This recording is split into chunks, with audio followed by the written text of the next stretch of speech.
Hey everyone, welcome. I'm Joe Brady, and we're here to talk about some fun stuff with color using one of my favorite tools, the ColorChecker Passport from X-Rite. Now, today's session is about the first part of getting color right. I'm going to use the ColorChecker Passport on a couple of different shoots. We're going to take a look at a portrait shoot, and we're going to take a look at a landscape shoot. And the results were very good everywhere we went. If I could only have one thing in my camera bag besides my camera, if I had one toy, and that would make me really sad to only have one toy, but if that was the limitation, the ColorChecker Passport is the one piece of gear I would want to have with me wherever I go. It saves so much time in editing. It gets your color right where you need it immediately. And I'm going to show you how easy it can be. And again, we're going to do portraits and we're going to do landscapes. Now, one of the things about portraits is that I know there's some of you guys that are wedding shooters out there. And if you're shooting with multiple cameras or you have someone else out there, different camera, different model, even a different brand. By creating custom camera profiles with the ColorChecker Passport, you can actually have the same color response from all your results. And what you're going to see on our portrait shoot is we're going to have color from studio to outside ambient to outside with a fill flash, and the color response is going to be the same for each of those lighting conditions. And this is really the only way you can do that. For landscape shooting, a lot of times you run into situations where your camera white balance just has no idea what to do.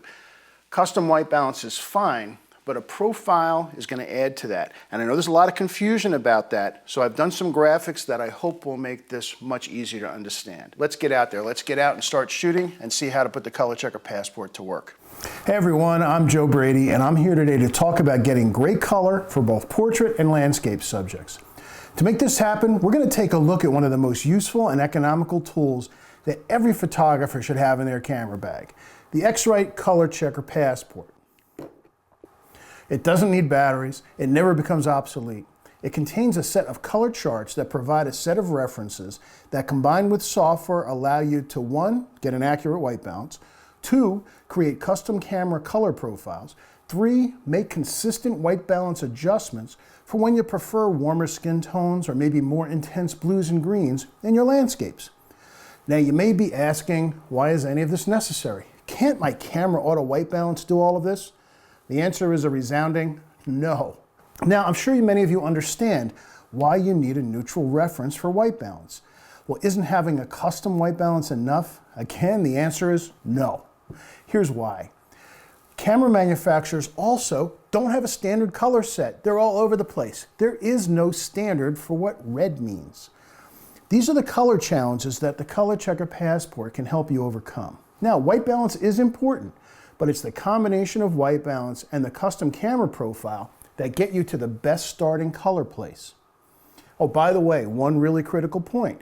To take advantage of a custom camera profile, you have to make sure you're shooting raw files.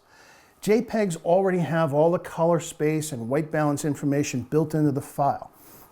Yes, you can still use the targets for white balance when shooting in JPEGs, but to put the power of a custom camera profile to use, you need to shoot in RAW.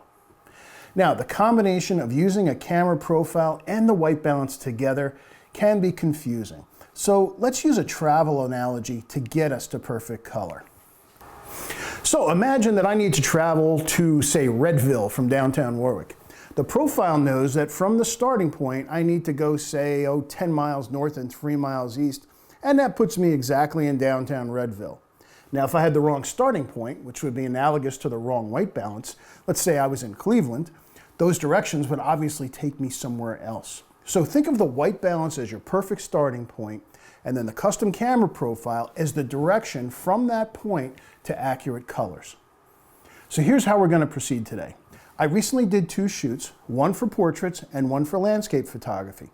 Now for the portrait shoot, we started in the studio with strobes, and then we went outside to shoot both ambient light and then using a speed light flash both for a fill and as our main.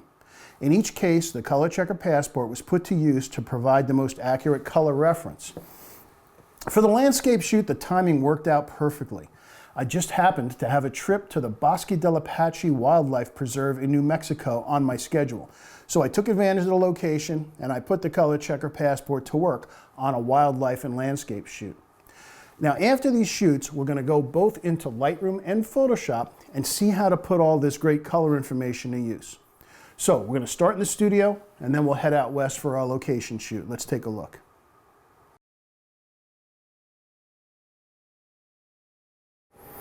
We're going to use the ColorChecker in a couple of different lighting situations. We're going to start in the studio today because, well, it's cold outside actually. We want to try to get as much done inside as possible. Now, I've got studio strobes set up. What that means is once I create a custom camera profile for my studio strobes, I'm really done. I won't ever have to do one again. Because remember, the ColorChecker corrects for changes in the spectrum. My studio light spectrum are always going to remain the same. So yes, I'm going to measure the intensity of the light. I may even adjust the white balance a little bit. I may check for it just in case if I change the power a lot, there's a change in white balance. So I will always take a reference shot. But once you create your profile for your studio lights, generally you won't have to do it again. So I'm going to meter Tristan first. And since this is the primary light, I'm just going to meter right back to the light. The light over here on this side is really acting as a fill. I've got it about a stop and a half under from what this one is. So I take my measurement, I'm getting F8 from my main, just so I can see what's going on. I'm gonna put the dome in and measure my other lights. So I've got my fills coming in at F5, which is good. It's just gonna add some light on this side of her head. And then lastly, I've got this background light to just add a splash of light there, and that's also at F5. So I've got my fill at F5, my background at F5, and the main light on her at F8. So that's a stop and a third lower than the main. This is the light I need to concern myself with. So I'm going to have Tristan hold the target, and I want it right underneath her chin. I want it right, because this is the part that we're interested in. So actually, I'm going to even hide your face. We get plenty of your face later, so we're going to hide it for now. And I want to actually point towards the light, and I know that this is F8. So I'll just take that shot. So let me grab that, lovely. I'm also going to get one with both of the targets in because I want to show you what we might use that for later. So I'm going to take another one where I get to see both targets. Great. All right, we're done with that. Now we can shoot.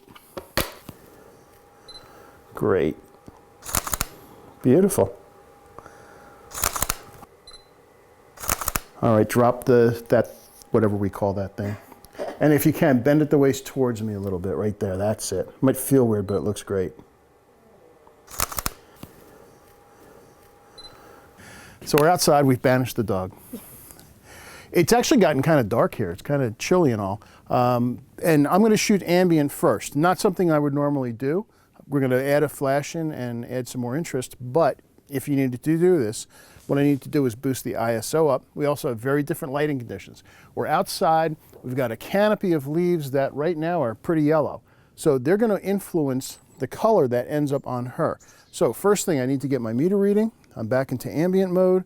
I'm at ISO 800, 80th of a second at 5.6. In fact, I think I'm going to open up a little more. We're going to go for that blurry background. I'm going to go 125 at 4.5. And first thing we're going to do is take a couple of shots of the target. So if you would hold that. And again, I'm going to get both targets, and I'm going to get just the one. Great. Okay, we got the targets. Now I can get some shots. And again, in software, since we're shooting in RAW, in software is where we're going to adjust the colors. We're going to do it just a couple of shots here because this is, again, not the way I would usually shoot. But then we're going to bring in a flash and make this a lot more interesting. You ready? Let's get some leaves there. Okay. Yeah, I really don't like the lack of light, but we'll get a couple of shots anyway. Get a couple of verticals. Okay. All right, so we've added a flash. I've got a speed light and an umbrella softbox right here. The flash is going to be 50 to 60% of the light because it's dark here. So by necessity, this is going to become the main light.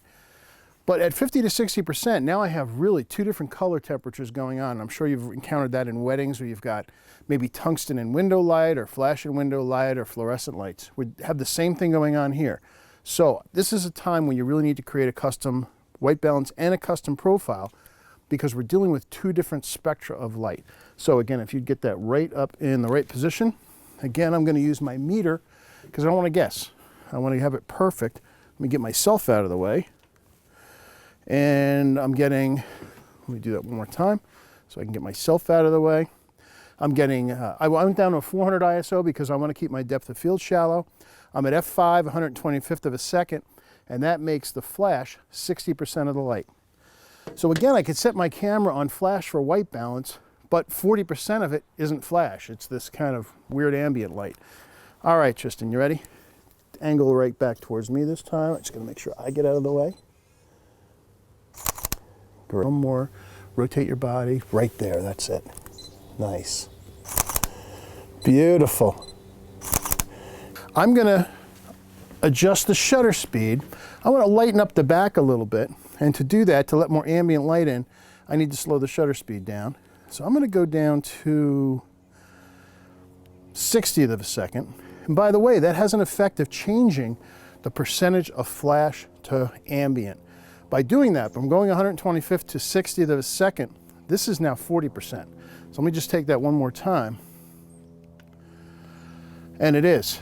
So I'm at 60th of a second at 6.3, but now the flash is 40%. I've changed the ratio of ambient to flash. Just to be safe, I'm gonna take another shot of the ColorChecker with these settings because it may not be enough to make a difference, but changing from 60 to 40 may make this go more yellow because of all the leaves around. So let's go ahead and just be safe. It's easy to create these ColorChecker Passport profiles, so let's create them. Great. And let me take a couple of shots with this new mix. All right, so again, bend towards me a little bit. Nice. Beautiful. All right, now I'm gonna come in a little closer. Nice.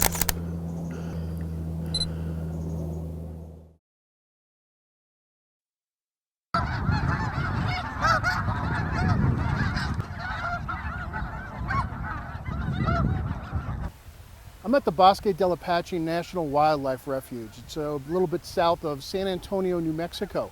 And I'm standing in front of this incredible site, this pond with thousands and thousands of snow geese who come through here. And this is a great time to use the ColorChecker. I want to take a photograph of this under this light, and this is the profile I'm going to use all day. And you might ask, well, how about mornings and afternoons, that golden hour when the light gets golden? Exactly. I want it to stay golden. So I'm going to create my profile for the middle of the day for this scene behind me. Another thing that can cause your camera problems is when you have an overarching color that's reflecting up. There's a lot of dirt here, and then I've got the water here. And that has a tendency to fool your camera, particularly if you put it on auto white balance. So by having this, it's going to give me a reference that's going to eliminate any kind of reflected light that's altering the scene and give me a perfect reference for perfect color. So it's important that I make sure it's in the same light as the rest of my scene. So I want the sun completely illuminating this, and I don't want any shadows cast on it. So I simply hold it out in front of me, frame it. That's it. Now I have everything I need to go into software later and create that custom camera profile that's going to allow the colors in scenes like this to just snap in place. What could be easier? So I'm going to get some shots. I'm going to put this away. I've got my information that I need to create my custom profile. We'll put it all together in software afterwards.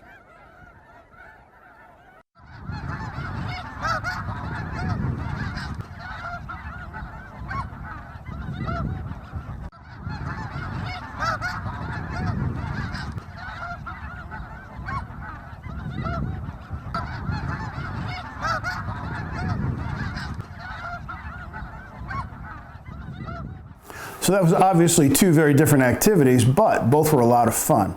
Now on the portrait shoot with Tristan, I knew that I could get great skin tones regardless of the lighting, and I could maintain the cool shade of purple in parts of her hair. Out in New Mexico, I knew that even though my camera white balance might have been confused by all those reflecting colors in the scenes, the ColorChecker Passport would make color editing a snap. Now before we go into software, one question I often hear is, how many custom camera profiles do I need to create? It's a personal preference on how serious you are about perfect color everywhere you go, but I like to create a custom profile for every lighting situation I come across. Well, what does that mean? Well, I'll create one for sunlight, one for shade, one for overcast skies, and then one for each type of added light I might use. Strobes, speed lights, tungsten, fluorescent, and occasionally when there's some kind of weird mix. The reason for that is that each of these types of light sources produces a different spectrum of light. Unlike sunlight, light bulbs and flashes are not continuous in their color output. They've got spikes and valleys. Tungsten lights, well, you can see that difference with your eyes. They have more yellow, you can see that when you turn them down on a dimmer, and less blue. Fluorescent lights often have a green spike of light in their output, and that's actually something your eyes cannot see. This can cause color shifts and even the loss of certain colors. Having a custom profile under these lighting conditions will fix that. Now it's time to go into the software and create a profile, then we can put it to use. We're going to start with Lightroom. Now when you install the ColorChecker Passport software, you get a plugin for Lightroom and a standalone app that lets you create profiles for the Adobe Camera Raw. One benefit is that regardless of which way you choose to create your profiles, once you create them, both Lightroom and Adobe Camera Raw will see them and can put them to use. So let's jump into software. Again, we'll start with Lightroom and then we'll go into Photoshop and use Adobe Camera Raw and the ColorChecker app to create our custom camera profile. So here we are in Lightroom 5. I've brought in all the photographs that we shot of Tristan during those 3 conditions, the studio shoot, the outside with the ambient light, and then the outside using the fill flash. And the first thing we need to do is we need to create the custom profiles based on those lighting conditions. This is a really simple process. Just take a look at this. First, bring up the image. Here's the one we shot for in the studio. And when you install the software that comes with the ColorChecker Passport, it will install a plugin into Lightroom, and it will also plug in a little desktop app that we'll use later on with Adobe Camera Raw. So if you go under Export with Preset, you'll see ColorChecker Passport listed here. And just give it a name that's appropriate. So I'll say, let's see, it was my Sony A7R, and it was Studio Lights. So I click on Save. And that's it. That's as complicated as it is to create a custom camera profile. Notice that I didn't have to do anything to the file first. I didn't have to do a custom white balance. I didn't have to do any cropping. This is a raw file. The software knows how to white balance based on what it sees on the target. It knows how to do everything. Just let it do its thing.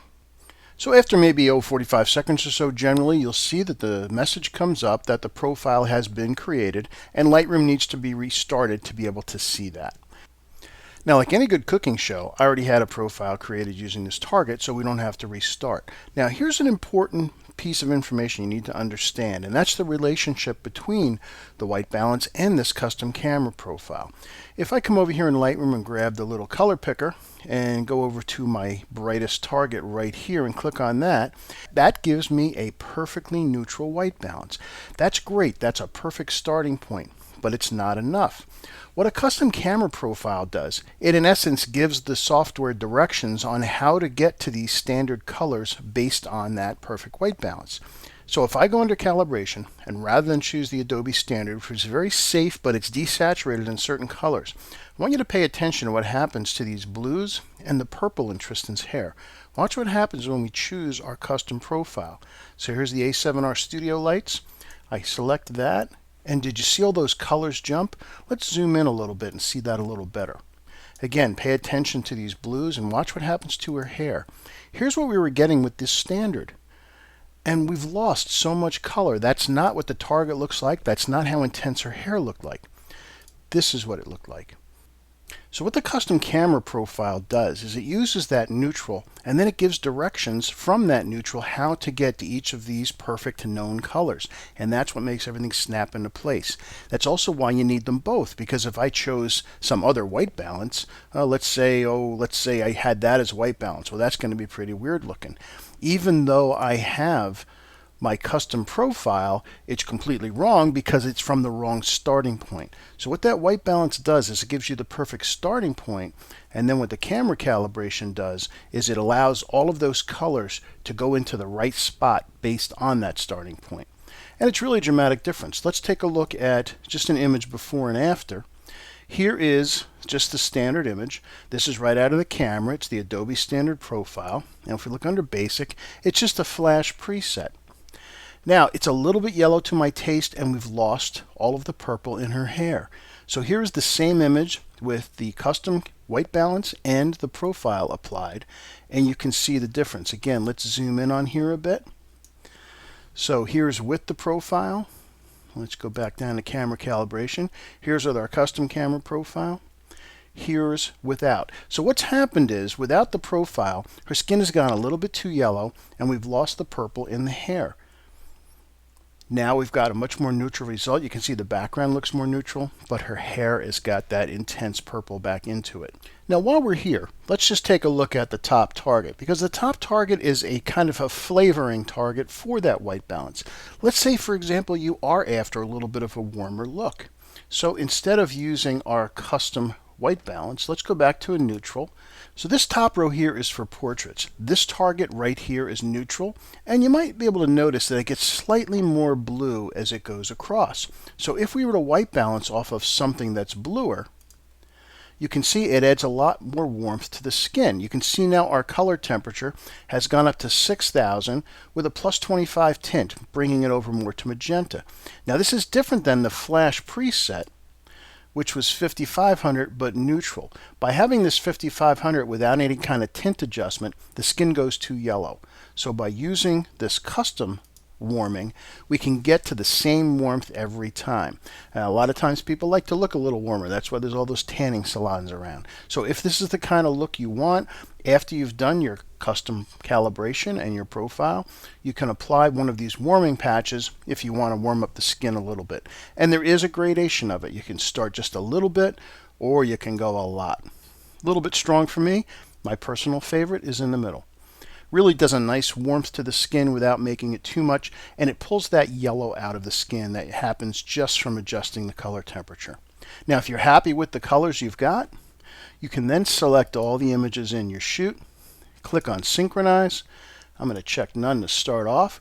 What we want to do is choose white balance, the process version, and calibration. Then when we synchronize, the custom white balance and the camera profile are applied to all the images.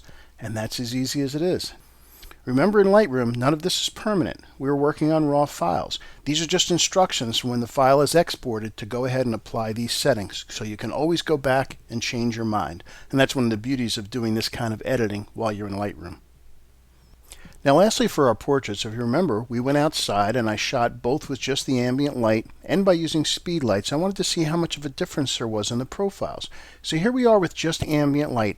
Again, not something I'd like to do because look at her eyes, they're just too deep in shadow. I really prefer to use fill flash in this situation. However, let's take this. We've got our white balance already, so this was selected, and our camera calibration is just daylight.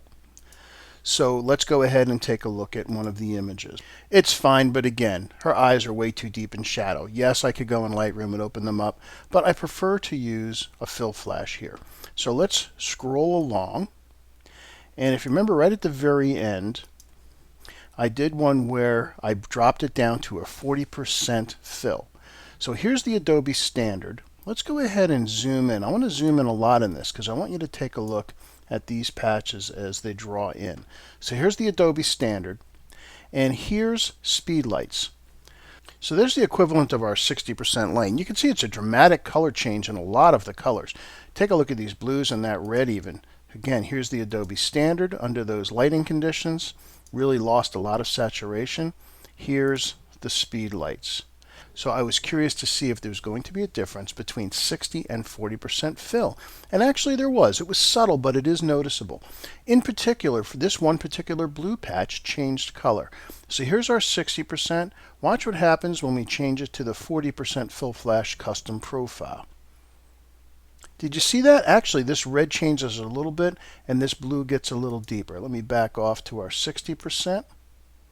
So you can see the difference there. So since the percentage of flash to ambient has changed, the color response has changed, and it actually was enough to warrant a difference. So that's how important this is. It will give you that perfect starting point. How far you want to take it is up to you, but you see it only just takes a couple of seconds to create a custom profile so that you can get the perfect color on your images. So here we see the effect of the speed light, just a simple single flash in a softbox umbrella. Opens up the eyes, adds that beautiful catch light, and our custom white balance and custom profile bring all the colors right into the right place. And one last time, let's see what the Adobe standard gave us, and watch how much color it loses. Look at that. We lost all the color in the hair, and her skin has changed color. Just our 40% full flash custom profile, and everything snaps back into place, and that's our perfect image. Now let's take a quick look at creating and using custom camera calibrations in Adobe Camera Raw. And this is what we would use if you're just a Photoshop or Photoshop Elements users and don't use Lightroom. By the way, if you create a profile this way, both Photoshop and Lightroom see it. If you create a profile in Lightroom, then Adobe Camera Raw sees it as well. Now there's one extra step involved this time. Since it's not a plugin in Adobe Camera Raw, we do need to take our photograph of the target and save it. We need to save it as a DNG file, which happens to be the default, digital negative. And we're going to save it, let's just save it on the desktop so it's easy to find. So let me tell it where. And I'm just going to call it target. And click on Save. That's the only time you ever have to convert a file to a DNG if you're going to use the desktop app. So we've saved the target as a DNG file. Let's go ahead into the ColorChecker application.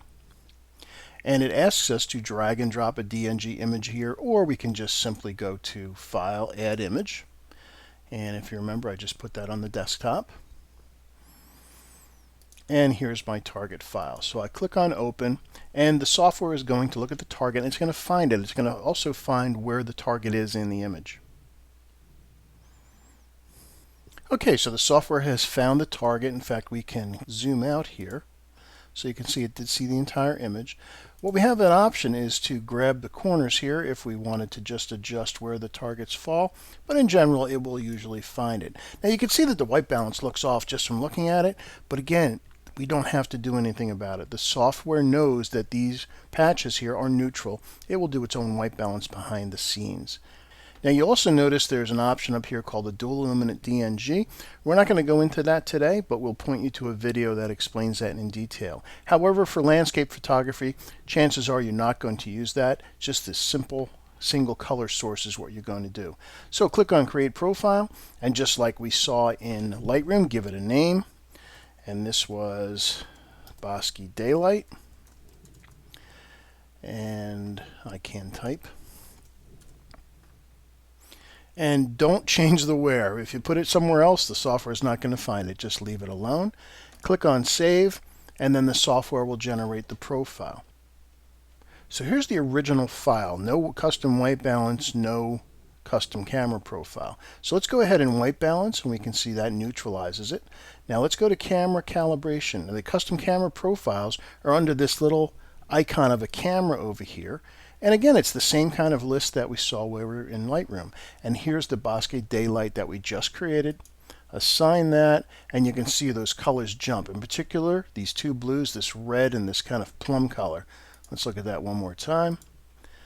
There's the Adobe Standard. Again, we're losing so much color that way. This custom camera profile really snaps all the colors back into place. So again, like in Lightroom, we can simply click all of our images that we had open. Click on Synchronize. We want the white balance, the calibration, and the process version. Hit OK. And all of our images now have these settings. Now, just as a before and after, here's an image of a couple of snow geese. Let's take a look at these, how they existed before we assigned. And we can just go to previous conversion, and you'll get to see this was the color that we started with. Much different than what we ended up with. We can go ahead and reassign or resynchronize these two. Hit OK. And we can see we've got cleaner geese and bluer water. And that's what we're after. So one of the differences between Adobe Camera Raw and Lightroom is once we open these images, these changes then get built into the image. If we click on Done, it's just like we were in Lightroom. These settings will be applied to the image next time they're opened up, but they won't actually be applied. Once you hit Open, this converts it from the RAW with these settings. So that's how the workflow in Adobe Camera Raw works, and this would be the same if you're going to do Adobe Photoshop or Adobe Photoshop Elements. So let's sum up. Having the ColorChecker Passport available for all your shoots provides you with a perfect starting point for color under practically any lighting condition. Great landscape results by bringing out all the intensity of greens and blues, get perfect skin tones under any light, and have the capability to have images from different cameras show the same color response. This all becomes possible because the ColorChecker Passport provides that standard set of reference colors to ensure consistent and accurate color. I've been using the ColorChecker Passport since it was introduced. I can't imagine shooting without it. On the few occasions I haven't had one with me, my edits became much more time consuming and less accurate. Now, while I love working in Lightroom and Photoshop, I prefer that time be spent enhancing my images, not fixing color problems. Add the ColorChecker Passport to your camera bag, put it to use on all of your photo shoots. It's going to make it much easier to get perfect color wherever you go. I'm Joe Brady. Get out there and shoot, and don't forget to bring your ColorChecker Passport with you. Till next time, hope to see you online again soon. Bye-bye and be well. So I hope that cleared up how to use the ColorChecker Passport. Really, you have to get out there and you've got to use it. But everyone that has taken up using the ColorChecker Passport in their photography, they've all told me what a great asset it is to have. Now, a couple questions just to eliminate a little bit more confusion. A lot of people are asking about what white balance do you have to have in the camera when you're going to shoot this. And the answer technically is it doesn't matter, because for this to work, you need to be shooting raw files. And raw files don't have a white balance, they don't have a color space, they don't have anything technically assigned to them. It's just raw data. It's red, green, and blue values assigned to each pixel in your camera. When you put this in software, you can then assign the white balance either using the white balance target on the back of the ColorChecker, or you can choose one of the neutral squares here. That will allow you to get the white balance and then apply the profile. And again, understand in a raw file while you're in Lightroom, nothing's actually being done to the file. It's just a set of instructions that will get built into the file once you export it as something else, a JPEG, a TIFF, or a PSD file. Again, when you're in Adobe Camera Raw, when you do the same kind of things, once you open it in Photoshop, then it's no longer a raw file. However, it's making a copy of the file. You always have your raw file to go back to. Again, if you have questions about syncing the images, really it's very simple. Choose your shot with the ColorChecker Passport. Make sure that one's highlighted, and then you can choose as many other images as you want that were done under those same lighting conditions. It's the same exact thing in Adobe Camera Raw. Just make sure the shot with the ColorChecker Passport is highlighted, meaning it's going to be brighter white around its border. Click on Sync, and the choices you want are white balance and calibration. And yes, they always ask you to choose the process version as well, which is kind of silly because everybody's up to date. But the reason for that is if you were bringing in images from an older version of Lightroom, they might have an older process version. So just sync white balance and camera calibration, and everything's just going to snap into place. Okay, let's see. Somebody asked what kind of light meter was I using. I believe during that shoot that was a Sekonic 478DR. I might have used a 758 as well. Actually, when I was out in Bosque del Apache, that was a 758. I used that for my landscape work. In the studio, I'll often use the 478. A couple other things now. We've got the color perfect. We've got the color right where we want it. And yes, you can adjust because yes, color is somewhat subjective. You might want your portraits a little warmer. You might want your landscapes to be a little more intense, a little more deep blues and greens. That's fine, but this gets you to that perfect starting point. A couple of people have asked about different types of ways to do white balance. Somebody, JT, hi JT, mentioned specifically about using the Expo disc. I had an Expo disc right when they came out, and if you like using them, that's fine. Whatever you want to use to get your white balance. However, anytime you have to put something on your lens, it's another step. It's a lot more, to me, it's a lot more work. It's fairly actually annoying to do. Isn't it easier to just simply take this and hold it out in front of you, take a picture of it, and know that when you get into software, everything's going to be perfect? To me, that's why I want to do that. Someone asked about which white patch to use for white balancing. Now, I have my own way of doing things just because I've been doing them for years. I'll tell you how I do it. You can choose the way that works best for you. If I'm going to use this target, there's actually a handful of patches on here that are all neutral. If it's not really bright sun, I'll pick the brightest white. That has the most data in it. Just as a safety for myself, just in case I'm getting very close to clipping and it's really bright white sun hitting this target, then I'll come in one just so that I know I have a little more tooth on the color in the eyedropper. Technically, this one should be correct, though. I will use one of these two. Technically, they all should match, but the lighter the patch, the more data is in it. Also, on the top chart, the portrait flavoring white balance targets, and underneath it, the landscape ones. In the top target here, the top row, this far left one is neutral. In the landscape adjustment white balance, the middle one is neutral. So actually you've got 1, 2, 3 for doing white balance, and you've got the big one on the back for doing custom white balance in camera. They will all work exactly the same. Someone asked, do you need to apply the white balance before applying the profile? The order you do it really doesn't matter. Just make sure you have them both done, because again, remember, the white balance is saying what is the neutral, and then the color checker gets you to the right colors from there. Since when you're doing this in either Adobe Camera Raw or in Lightroom, nothing's actually happening to the file. Remember, it's just a set of directions to do it. Choosing the white balance first or the profile first, it's not going to matter.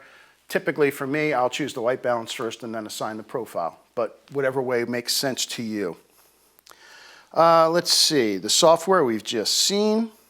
And when you, and somebody asked about when you're sending images out to a lab, does your monitor need to be calibrated? And the answer is absolutely. Thanks for your great questions. Thanks for joining us, and hope to see you online again soon. Till next time, be well. Bye-bye.